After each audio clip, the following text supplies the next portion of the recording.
देखिए, मूल कारण ये है कि जब कांग्रेस पार्टी इंडी गठबंधन के अंदर पूरी तरह विश्वास खो चुकी, बहुत साफ दिख गया कि इंडी गठबंधन के अंदर कांग्रेस पे अविश्वास स्पष्ट रूप से दिख गया।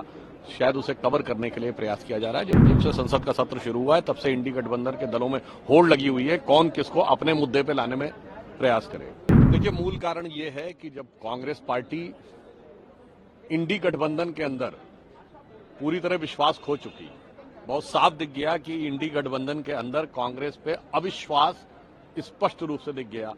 शायद उसे कवर करने के लिए प्रयास किया जा रहा है। जब से संसद का सत्र शुरू हुआ है तब से इंडी गठबंधन के दलों में होड़ लगी हुई है, कौन किसको अपने मुद्दे पे लाने में प्रयास करे। सर, दो तथ्य सामने आया। पहले तो आया कि राहुल गांधी की यात्रा में सुरोस के वाइस प्रेसिडेंट शामिल हो रहे हैं और सुरोस का जो फाउंडेशन है वो फंड करता है, वो सवाल कांग्रेस उठाती है। तो अब जब से सोनिया गांधी का एक फाउंडेशन में सह-अध्यक्ष का नाम है, उसके बाद हम देख रहे हैं कांग्रेस की जो आक्रामकता है वो संसद में। देखिए, मैं उसको आक्रामकता नहीं, घबराहट कहूंगा, क्योंकि जब आपने यात्रा की बात कही तो ये विदेशी धरती से जो लोग भ्रष्टाचार या भारत विरोधी गतिविधि में संलिप्त होते हैं उनके साथ कांग्रेस के शीर्ष नेतृत्व का संबंध हमेशा से निकलता आया है।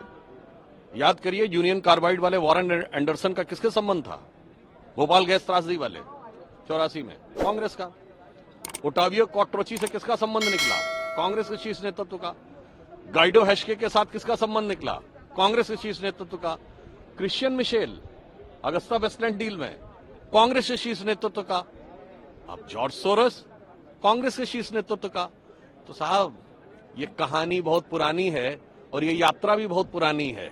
उसी चीज की घबराहट है कि कहीं सारे के सारे तथ्य निकल के सामने आए तो समस्या हो। और मैं पुनः पूछना चाहता हूं, विगत 40 वर्षों से मैंने 1984 यूनियन कार्बाइड वॉरेन एंडरसन को सरकारी जहाज में भगाने से लेके 2024 जॉर्ज सोरस तक हर विदेश के किसी न किसी भारत विरोधी या भारत में आरोपित व्यक्ति के साथ कांग्रेस के शीर्ष नेतृत्व का संबंध क्यों निकलता है, इसका जवाब देने से बचने के लिए ये बवाल हो रहा है। सर, ये सदन की कार्रवाई नहीं चल पा रही है, कांग्रेस या विपक्ष अडानी का मुद्दा उठा रहा है, आप लोगों की तरफ से सुरोस का विषय, इसका हल क्या निकले?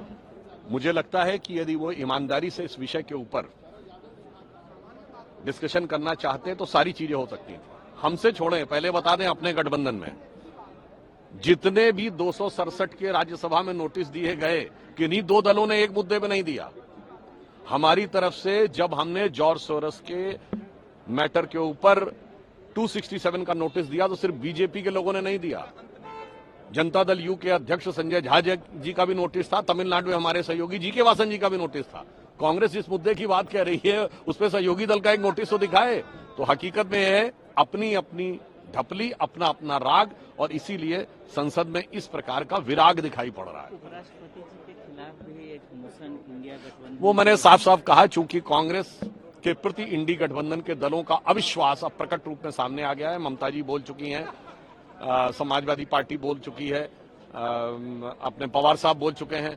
तो उस अविश्वास को कवर अप करने के लिए यह अविश्वास प्रस्ताव लाया गया है। वास्तविकता में यह कांग्रेस पार्टी के प्रति इंडी गठबंधन का अविश्वास है, जिस कारण से धरती उनके नीचे खिसक रही है। इसलिए महामहिम राष्ट्रपति के ऊपर यह अनर्गल निराधार आरोप लगाकर अपनी असफलता का बचाव करने का प्रयास है।